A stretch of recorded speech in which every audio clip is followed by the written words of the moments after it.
Hello friends, welcome back. स्वागत है आपका एक रिपीट रिफ्रेशर लेक्चर कि किस तरीके से क्या स्ट्रेटेजी अडेप्ट करके ये जो अब रफली 90 डेज आपके पास बचे हैं for UPSC civil services examination pre 2020 उसको अप्रोच किया जाए। दोस्तों, पिछले साल हमने एक कॉम्प्रिहेंसिव लेक्चर आपको डिलीवर किया, आपने बहुत पसंद किया। मुझे लगता है जो भी उसकी की फाइंडिंग्स हैं, की पीसेस ऑफ एडवाइस हैं, कैसे आपकी रिवीजन स्ट्रैटेजी होनी चाहिए, क्या आपकी टेस्ट सीरीज स्ट्रैटेजी होनी चाहिए, कैसे आप जो आंसर मटेरियल है उससे आपकी नॉलेज को और एनहेंस कर सकते हैं, कैसे आप प्रैक्टिस कर सकते हैं, कैसे आप स्ट्रेस और एंजाइटी को मैनेज कर सकते हैं, ये सभी उस वक्त की फाइंडिंग्स, एडवाइजेस, रिकमेंडेशंस, स्ट्रैटेजीज अभी भी इस बार के प्री के लिए भी उतनी ही रेलिवेंट बनी हुई हैं। तो without much ado, if I may present to you the strategy for civil services examination pre 2022। पिछले कुछ सालों में प्री एक बहुत ही डाइसी सा, अनसर्टेन सा स्टेप यूपीएससी की पूरी साइकिल में बना हुआ है। स्कोप काफ़ी चेंज हो गया है प्री के क्वेश्चंस का, और एक स्ट्रेस, एक एंजाइटी, एक फियर, एक अनसर्टेनिटी लोगों के माइंड में घर कर जाती है when it comes to the pre part of the civil services examination. मुझे लगता है अब वो सही वक्त है, लगभग 90 दिन आपके हाथ में है, जब आप पूरी तरह प्री की तैयारी के लिए जुट जाएं। जो मेरा खुद का एक्सपीरियंस रहा है, जब मैंने फर्स्ट अटैम्प्ट दिया सिविल सर्विसेज एग्ज़ाम 2016, 10 साल बाहर फॉरेन में जॉब करने के बाद दिसंबर 2015 में वापस आया मैं, और पहला जो प्री था उस साल अगस्त में था। तो मुझे करीब 6 से 7 महीने ही एक फ्रेश स्टार्ट करके प्री के लिए प्रिपेयर करने में, और प्री के बाद मेंस के लिए सिर्फ 2-2.5 महीना, और उसके बाद सेकंड अटैम्प्ट कॉन्जिक्यूटिवली। तो मुझे लगता है जो स्ट्रैटेजी मैं आपको सजेस्ट करने वाला हूँ, मुझे वो काफ़ी हेल्पफुल लगी, और वही मैं आपसे अगली कुछ स्लाइड्स के थ्रू शेयर करना चाहूँगा। सबसे पहली चीज़, अब मुझे लगता है वो टाइम आ गया है जब आप पूरी तरह डेडिकेटेड होकर प्री की तैयारी में जुट जाएं।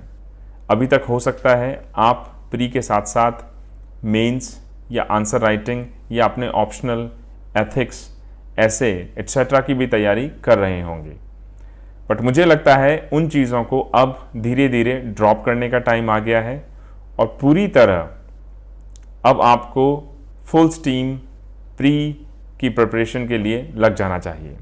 दूसरी चीज़, प्री में कई सारे सब्जेक्ट्स हैं। फॉर एग्जांपल हिस्ट्री में भी एंशंट है, मेडिवल है, मॉडर्न है, देन ज्योग्राफी है, ज्योग्राफी में भी कई पार्ट्स हैं, इंडियन ज्योग्राफी है, वर्ल्ड ज्योग्राफी है, मैप्स हैं।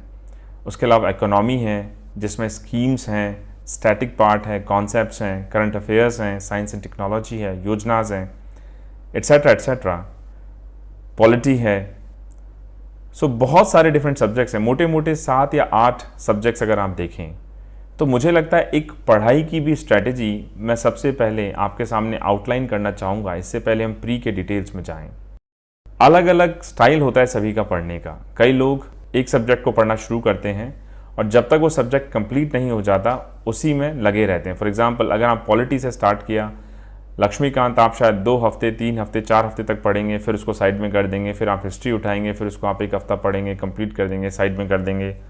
फिर आप इकोनॉमी उठाएंगे, उसको पूरा पढ़ेंगे, साइड में कर देंगे। मुझे लगता है कि वो स्ट्रैटेजी शायद इतनी कारगर ना हो। मुझे लगता है कि सभी सब्जेक्ट्स को एक साइकिल में रोटेट करके पढ़ाई करना शायद कहीं ज़्यादा इफेक्टिव हो, क्योंकि स्ट्रैटेजी जिसमें आप एक सब्जेक्ट को लंबे टाइम तक पढ़ें और पढ़ने के बाद उसको साइड कर दें और उसके बाद काफ़ी टाइम तक उसको ना आप रिवाइज करें, तो ह्यूमन नेचर है कि उस चीज़ को आप भूलने लगते हैं। तो मुझे लगता है सबसे पहले तो आप अपनी स्ट्रैटेजी क्लियर कर लें कि मुझे किसी भी सब्जेक्ट को छोड़ना नहीं है, बार बार रिवाइज करना है।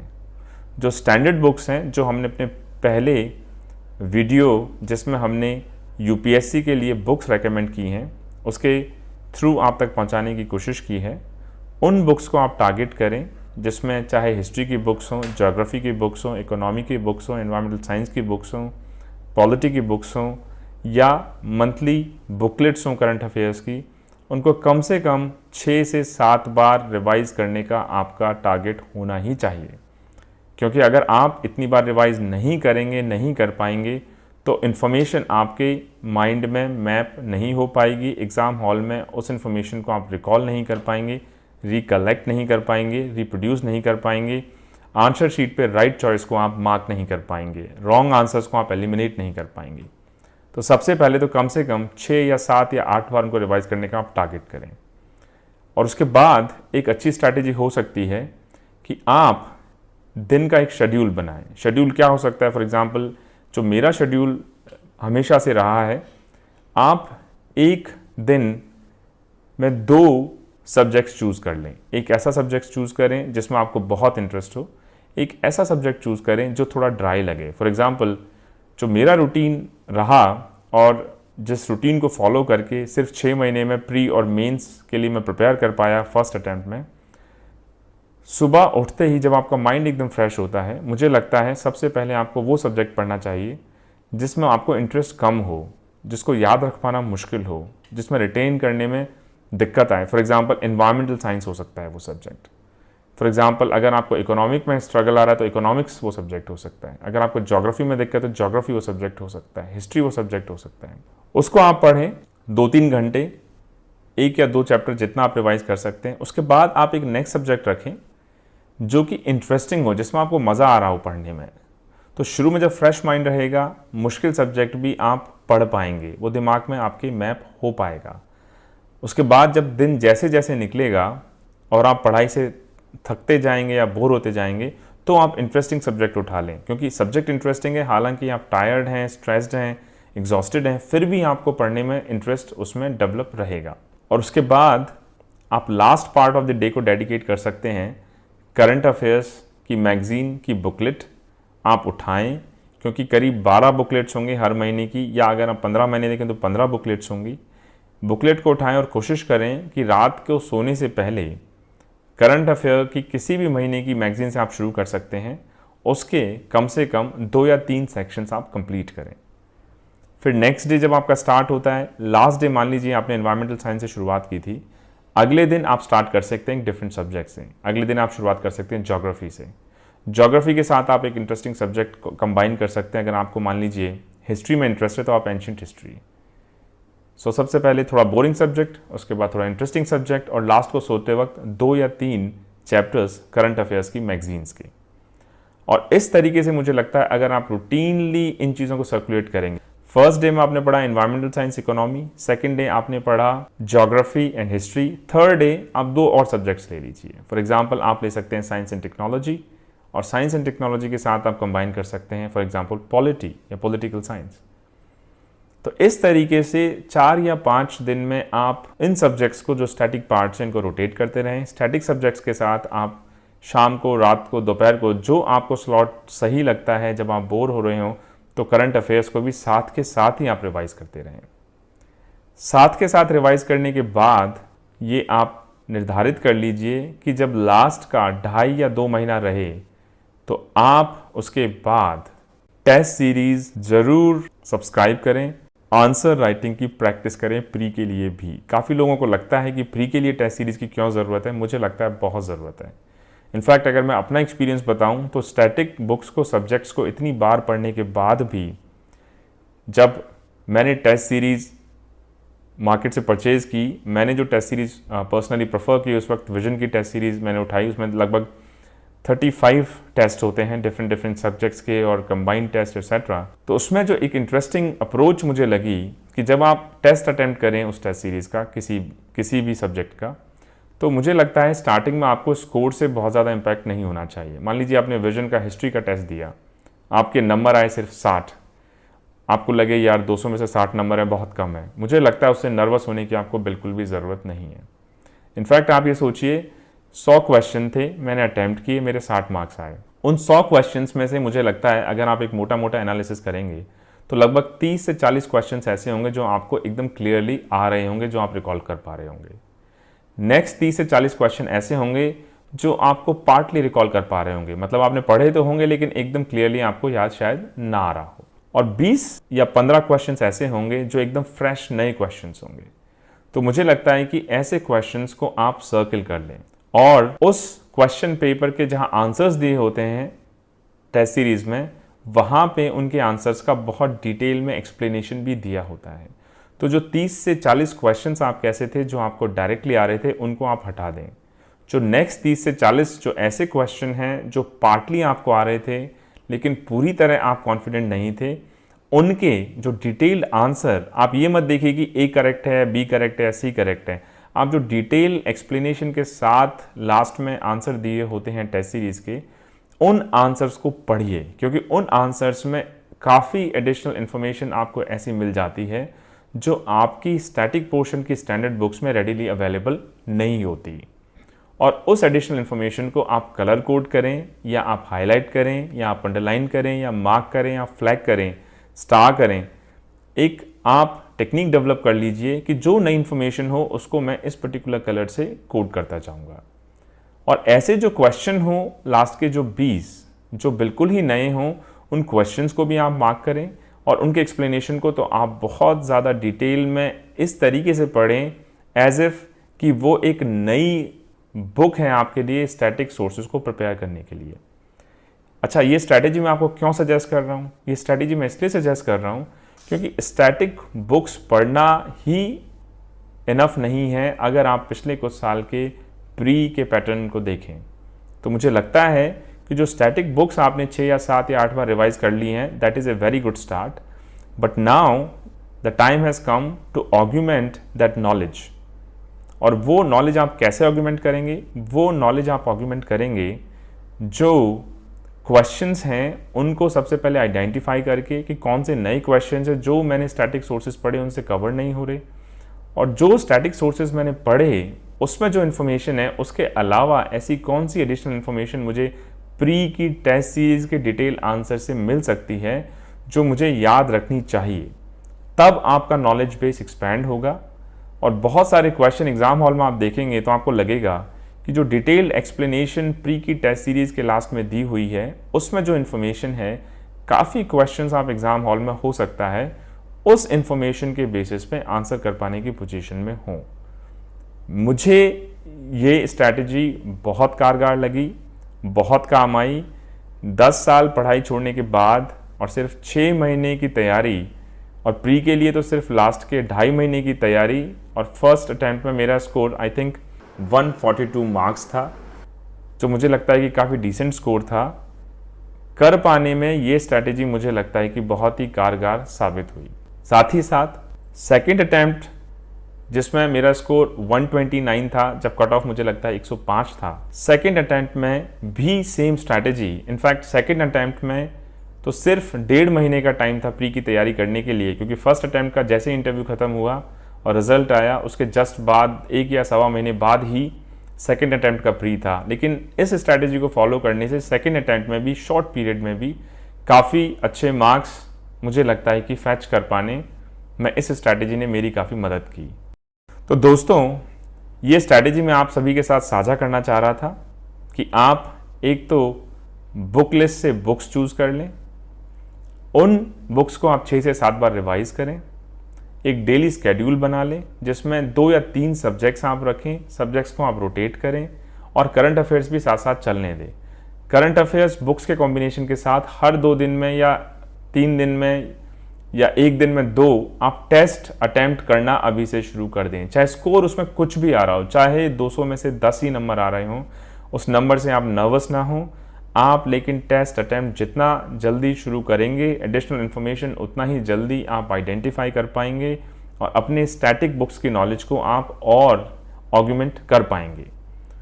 तो जो प्लान मैं आपको बता रहा हूँ, read, revise and improvise, read, revise, improvise, repeat, read, revise and improvise.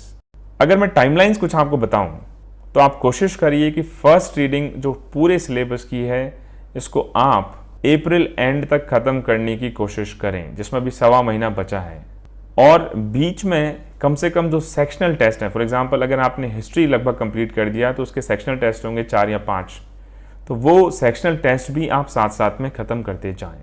उसके बाद आप करंट अफेयर्स हैं या जो स्टैटिक सब्जेक्ट हैं उसके मिक्स्ड टाइप के जो टोटल ओवरऑल क्वेश्चन पेपर्स आते हैं, जिसमें एक पर्टिकुलर सब्जेक्ट को डेडिकेटेड नहीं है कि सिर्फ हिस्ट्री का है, सिर्फ ज्योग्राफी का है, जिसमें हिस्ट्री भी मिक्स आएगी, ज्योग्राफी भी मिक्स आएगी, करंट अफेयर्स में मिक्स आएंगे। तो मुझे लगता है कि मिड अप्रैल से ऐसे क्वेश्चन पेपर्स आपको अटेम्प्ट कर देना शुरू कर देना चाहिए। उसके बाद जैसा मैंने कहा, जब आप क्वेश्चन पेपर अटेम्प्ट करेंगे तो उसमें जो एडिशनल इन्फॉर्मेशन आएगी उसको आइडेंटिफाई करिए, उन क्वेश्चंस को आइडेंटिफाई करिए और उस इन्फॉर्मेशन को आप हाईलाइट करते जाइए। वो जो एडिशनल इन्फॉर्मेशन हो, फिर आप स्टैटिक पोर्शन को जब रिवाइज कर लें, उन क्वेश्चंस से जो एडिशनल इन्फॉर्मेशन आपने हाईलाइट की टेस्ट सीरीज में, उस इन्फॉर्मेशन को कम से कम 4 या 5 बार आप डेफिनेटली रिवाइज करें, ताकि वो भी एक बुक की तरह आपकी नॉलेज को और एडिशनली बढ़ाए, आपके दिमाग में मैप हो जाए। स्टैटिक बुक्स पढ़ ली, एडिशनल इन्फॉर्मेशन टेस्ट सीरीज में आपने आइडेंटिफाई कर ली, उसको कम से कम 4 या 5 बार आपने रिवाइज कर लिया, तब मुझे लगता है आप एक अच्छी पोजीशन में होंगे कि आप प्री के लिए अपने आप को ज़्यादा कॉन्फिडेंट फील करेंगे। और लास्ट कि मैं कहूँगा 3 वीक्स में आप सिर्फ रिवाइज करें। आप कोई नई बुक्स पढ़ने की, नई सोर्स उठाने की बिल्कुल कोशिश ना करें। जैसा मैंने अपने पहले वीडियोस में भी कहा है, आप एक बुक को 10 बार पढ़िए, 10 बुक्स को एक बार पढ़ने के बजाय। तो मुझे लगता है जो सोर्सेज आपने आइडेंटिफाई कर लिए हैं, लास्ट के 3 वीक्स या 4 वीक्स में आप कोई नया सोर्स ना पढ़ें। और एग्ज़ाम ऐसा है कि जितना टाइम आपको मिलेगा उतना टाइम आपको कम लगेगा, क्योंकि कोई ना कोई आके, आपका भाई बंधु, कोई ना कोई नया सोर्स आपको सजेस्ट कर जाएगा। फिर आपको लगेगा अरे वाह, ये तो मैंने पढ़ा ही नहीं। फिर आपको कोई ज्ञान भी दे देगा कि ये सोर्स तो बहुत अच्छा है, मार्केट में इतना नया है, इसमें ये चीज़ है, वो चीज़ है। इस चक्कर में, इस ट्रैप में आप बिल्कुल ना फंसें। शुरू में ही अपने सोर्सेज आप आइडेंटिफाई कर लें, 6 या 7 बार उनको रिवाइज करें, अपना सर्कुलर स्केड्यूल बना लें। उसके बाद आप स्टैटिक आंसर्स को मिड अप्रैल से शुरू कर दें और एंड अप्रैल या फर्स्ट वीक ऑफ मई से आप मिक्स टाइप के क्वेश्चंस को अटेम्प्ट करना शुरू कर दें। और लास्ट के 3 वीक्स में आप कोई नया सोर्स ना उठाएं, जो आपने पढ़ लिया है सिर्फ आप उसी को बार बार रिवाइज करें। सो फ्रेंड्स, ये एक मोटी मोटी ओवरऑल स्ट्रैटेजी है। Read, revise, improvise, read, revise, improvise. आपके सोर्सेज आप लिमिटेड रखें, नए सोर्सेज के ट्रैप में ना फंसें, एक ही सोर्स को मल्टीपल टाइम्स आप पढ़ें। अब हम बात करते हैं कि जब जनरल स्टडीज़ की आपकी तैयारी हो रही हो या हो चुकी हो, या आप एक कंफर्टेबल पोजीशन में पहुंच गए हों, जो प्री का दूसरा पार्ट है सीसेट, इसमें भी लोगों को काफ़ी मुश्किलों का सामना करना पड़ता है। और मैं तो आपसे यही कहूँगा कि सीसेट को आप बिल्कुल भी हल्के में ना लें। कई लोग ये गलती कर बैठते हैं कि सीसेट है, लास्ट में कर लेंगे, लास्ट के 15 दिन में देख लेंगे, लास्ट के 20 दिन में देख लेंगे, कुछ मैथ से हो जाएगा, कुछ इंग्लिश से हो जाएगा। मैं तो आपसे यही कहूँगा कि आपने जनरल स्टडीज़ प्रिपेयर करने के लिए बहुत मेहनत की होगी, बहुत टाइम उसमें दिया होगा। सीसेट को आप बिल्कुल हल्के में ना लें, क्योंकि भगवान ना करे अगर सीसेट में किसी वजह से आपका नहीं हो पाया, या 1 या 2 या 5 नंबर से रह गया, तो आप हमेशा हमेशा उस चीज़ के लिए बहुत पछतावा करेंगे कि यार अगर और मैं पढ़ लिया होता या थोड़ा सा देख लिया होता, तो जो मेरी जनरल स्टडीज़ की मेहनत थी या पूरा मेरा साल था वो बच सकता था। तो मैं तो आपसे यही कहूँगा कि ये जो अगले 3 महीने का टाइम है, या जो 3 महीने प्री के लिए पर्याप्त है, अगर आप बिल्कुल उसमें लग जाएं, उन 3 महीने में आप शुरू से ही लगातार सीसेट की भी तैयारी करते रहें। पिछले साल के क्वेश्चन पेपर्स आप देख लें, उसमें किस लेवल की मैथमेटिक्स आती है, किस टाइप की इंग्लिश एंड कॉम्प्रीहेंशन आता है, उसकी प्रैक्टिस ज़रूर करते रहें। क्योंकि अगर सीसेट क्लियर नहीं हुआ तो आपकी जनरल स्टडीज़ में कितना अच्छा स्कोर आता है उसका कोई मीनिंग नहीं है। और अगर आपका प्री नहीं हुआ तो मेंस और इंटरव्यू तो आप बिल्कुल पहुंच नहीं पाएंगे, पूरा साल आपका बर्बाद हो जाएगा। तो अगर आप मुझसे पूछें तो मैं कहूँगा आप 80 से 85%, आप 80 to 85% आप जनरल स्टडीज़ पे फोकस करें, जनरल स्टडीज़ को टाइम दें। लेकिन मैं यही कहूँगा कि शुरू से ही कम से कम 10 से 15 या 20% टाइम और एनर्जी आप सीसेट को भी लगातार दें। सीसेट को आप इग्नोर ना करें, कहीं ऐसा ना हो कि सीसेट को हल्के में लेना, इग्नोर करना बाद में बहुत महंगा पड़ जाए। एक और इम्पॉर्टेंट बात, जो पूरी प्रोसेस, यूपीएससी की जो तैयारी की पूरी प्रोसेस है, उसके लिए इक्वली एप्लीकेबल है, हमेशा एप्लीकेबल है, वो है स्ट्रेस मैनेजमेंट। प्री के लिए जब आप पढ़ते हैं, क्योंकि मल्टीपल चॉइस क्वेश्चंस होते हैं जिनका आंसर हाँ या ना टाइप होता है, सब्जेक्टिव क्वेश्चंस में हमेशा ये होता है, जैसा कि मेंस है, कि कोई भी टॉपिक हो, कुछ ना कुछ लिखने के लिए आपके माइंड में चीज़ें आ ही जाती हैं, तो आपको लगता है कि हाँ यार, इसका तो मैं कुछ ना कुछ जवाब दे ही दूंगा। प्री में आपके पास वो ऑप्शन नहीं होता, या तो क्वेश्चन सही होगा या क्वेश्चन गलत होगा। और उस वजह से सिलेबस के ज़्यादा होने से, डायनेमिक पैटर्न होने की वजह से, और लगातार जैसे पिछले कुछ हम लोगों ने प्री देखे हैं, काफ़ी वैरायटी में fluctuation plus cut off marks में फ्लक्चुएशन, कंपटीशन में फ्लक्चुएशन लगातार बना रहा है और काफ़ी अनसर्टेन हो गया प्री। तो जब आप पढ़ना शुरू करेंगे, जब आप टेस्ट सीरीज देना शुरू करेंगे, तो हमेशा एक फेज़ आएगा जिसमें आपको लगेगा कि जो मैं पढ़ रहा हूँ वो याद नहीं हो पा रहा है, या अगर वो याद हो रहा है तो मैं उसको आंसर या करेक्ट आंसर चूज करने में कन्वर्ट नहीं कर पा रहा हूँ, नहीं कर पा रही हूँ। मुझे लगता है कि ये एक नेचुरल प्रोसेस है। इस चीज़ को लेके आप बहुत ज़्यादा स्ट्रेस ना लें, क्योंकि सीधी सी बात है, जो स्थिति सिचुएशन आपकी है, बाकी एस्पिरेंट्स की भी सेम ही सिचुएशन होती है। क्योंकि आप अपनी सिचुएशन को तो देख पा रहे हैं, लेकिन दूसरों की सिचुएशन के बारे में आपको नहीं पता, तो आपको हमेशा ये लगता रहेगा पूरे प्रोसेस में, चाहे प्री हो, मेंस हो, इंटरव्यू हो, चाहे आपका second attempt, third attempt, fourth attempt, मैं तो कहूँगा ये एक ह्यूमन साइकोलॉजी है कि आपको हमेशा लगता है कि मैं पूरी तरह से प्रिपेयर्ड नहीं हूँ, इस साल मुझे नहीं देना चाहिए, या ये तो मैं पढ़ रहा हूँ पीछे का भूलता जा रहा हूँ। आप ये सोच लीजिए, जो भी हो रहा है वो सभी कैंडिडेट्स के साथ हो रहा है। अगर ये एंग्जाइटी मुझे फेस करनी पड़ रही है, तो same type of uncertainty and anxiety and stress बाकी जितने भी कैंडिडेट्स हैं उनको फेस करनी पड़ रही होगी। पिछले कैंडिडेट्स ने भी फेस की होगी और फ्यूचर में जो भी कैंडिडेट्स होंगे उनको भी फेस करनी पड़ेगी। तो आप स्ट्रेस मैनेजमेंट, एंग्जाइटी मैनेजमेंट और अनसर्टेनिटी में कहीं ऐसा ना हो डिस्ट्रैक्ट हो जाएं, डीमोटिवेट हो जाएं। चाहे आपको कोई भी थॉट्स आएँ, या डिप्रेसिंग थॉट्स हों, डीमोटिवेटिंग थॉट्स हों, या आपके मान लीजिए टेस्ट सीरीज़ में इनिशियली मार्क्स कम आते हैं, उससे आप बिल्कुल भी डिस्ट्रैक्ट ना हो, डीमोटिवेट ना हो। आप ये सोच लीजिए, सभी एस्पिरेंट्स की यही हालत है। अगर पेपर मान लीजिए टफ आ गया, कट ऑफ अपने आप नीचे आ जाएगी। अगर पेपर थोड़ा आसान आ गया, कट ऑफ अपने आप ऊपर चली जाएगी।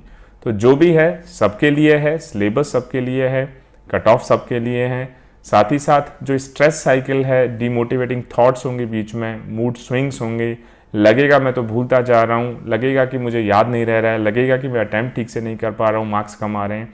ये एक नेचुरल साइकिल है इस एग्ज़ाम की।